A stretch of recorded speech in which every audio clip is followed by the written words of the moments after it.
Boa noite a todos, que a paz de Jesus esteja convosco.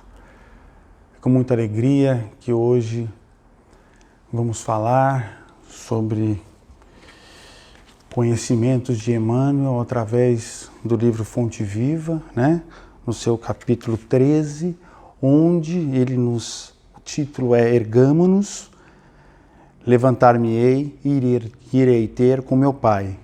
Isso está em Lucas, capítulo 15, versículos 11 a 32. Emmanuel, quando fala conosco, através de Chico, ele não fala para uma pessoa única e exclusivamente, ele fala para o nosso espírito imortal. Então, seus conhecimentos transcendem o nosso conhecimento, a nossa existência atual.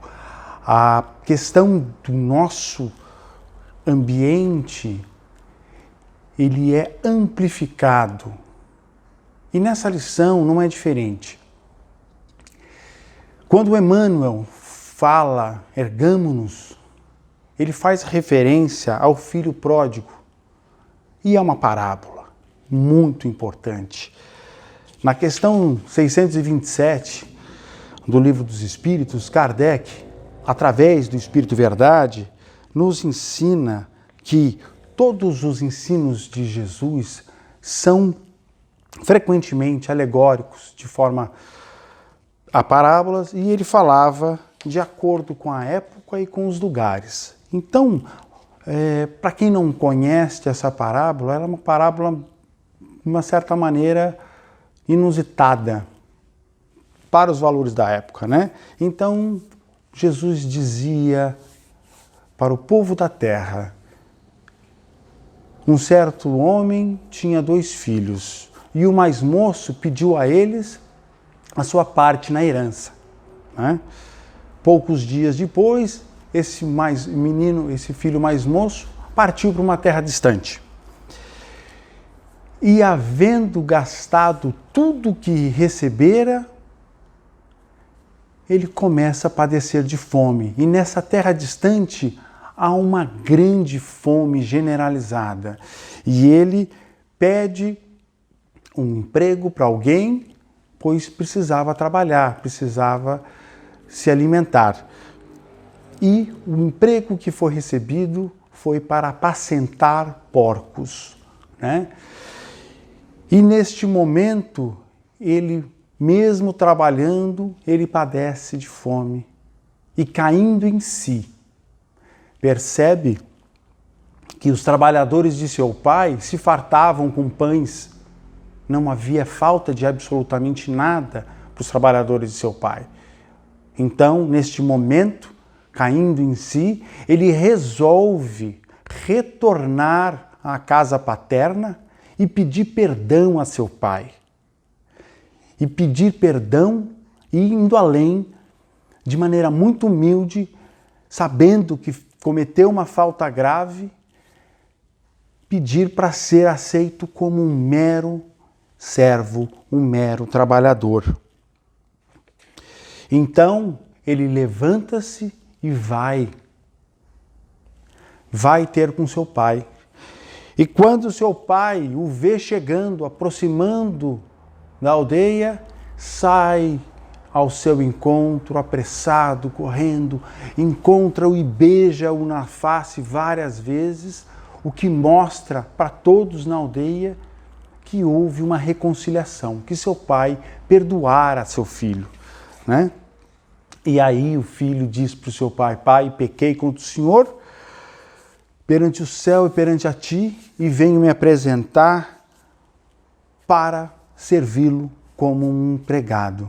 E o pai não deixa ele terminar a frase e já chama os servos para que tragam a ele uma sandália, o anel da família e uma veste para receber, e manda-se já cevar também o bezerro, Então ia haver uma festa, E aí, neste ínterim, E havia uma festa por quê? Porque esse pai, ele ficou tão feliz porque esse filho que estava morto reviveu, tinha se perdido e foi achado, né? Então, ele dizia, todos comecem a alegrar-se. E seu filho mais velho, que estava trabalhando, chegaram e falou, o que está acontecendo? Estamos cevando, o bezerro está cevado, vai ter festa, o que houve? E aí um servo diz a ele, o seu irmão voltou e seu pai quer festejar o retorno de seu irmão. E seu irmão mais velho não aceitou bem essa situação, e conversou com seu pai e falou, pai, eu te sirvo aqui há tanto tempo e o senhor jamais cevou um bezerro para eu ter com os meus amigos, né? E o pai disse, meu filho, você sempre esteve ao meu lado, tudo que é meu é seu, né? Vamos nos alegrar, né, com a volta do seu irmão que estava morto e viveu. Tinha se perdido e foi achado. Então esta é a parábola, né? Mas para o fim que nos dedica Emmanuel, através de Chico, né, nessa lição, ele diz no momento importante onde esse filho mais novo, esse filho pródigo, ele acorda, ele percebe o distanciamento de si mesmo com o pai da vida, com Deus. Quando ele se afasta de seu pai, né? Porque na parábola o pai dele, o pai é Deus e os irmãos somos nós em humanidade, né? Então, o filho pródigo é aquele que tem os defeitos de caráter abertos, claros, todos podem ver, né? E o mais velho, por outro lado, é o egoísta, o orgulhoso, o sectário, que não acredita na renovação do outro, né? Então, ele percebe que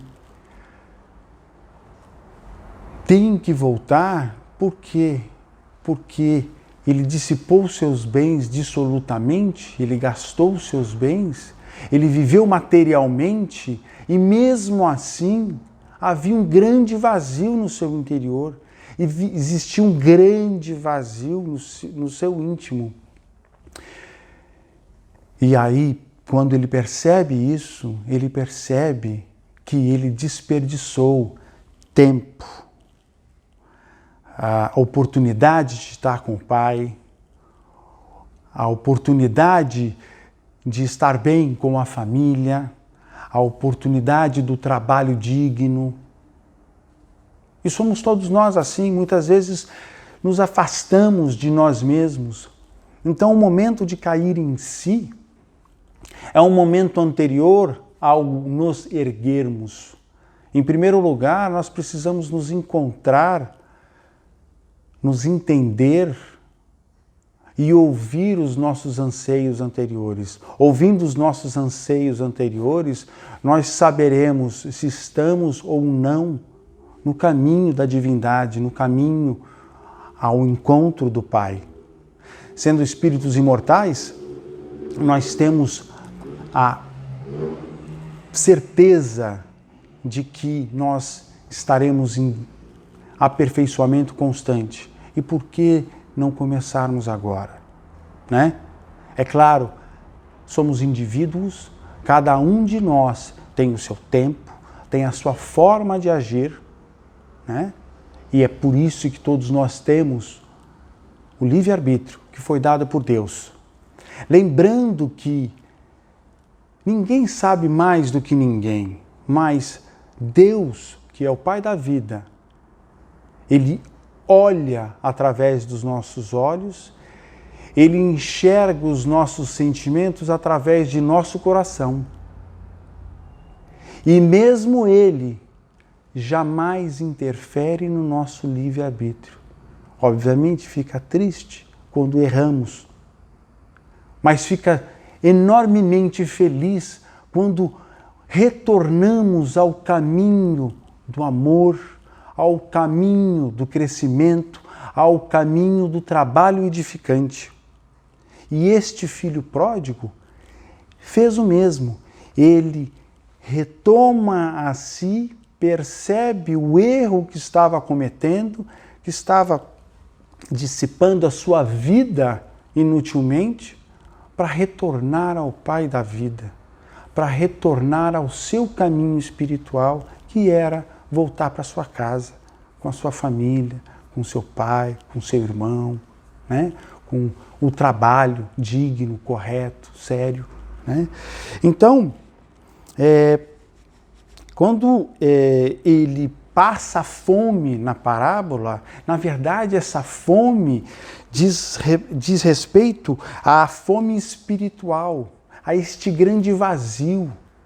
E assim, neste sentido, nós temos o grande exemplo de quem se levantou de uma queda muito, muito grande, que é Saulo de Tarso, na estrada de Damasco, raivoso com aquelas pessoas que seguiam a igreja do caminho, como eles tinham tanta paz, mesmo padecendo de fome, padecendo de saúde, não tendo casa para morar, vestimentas torpes.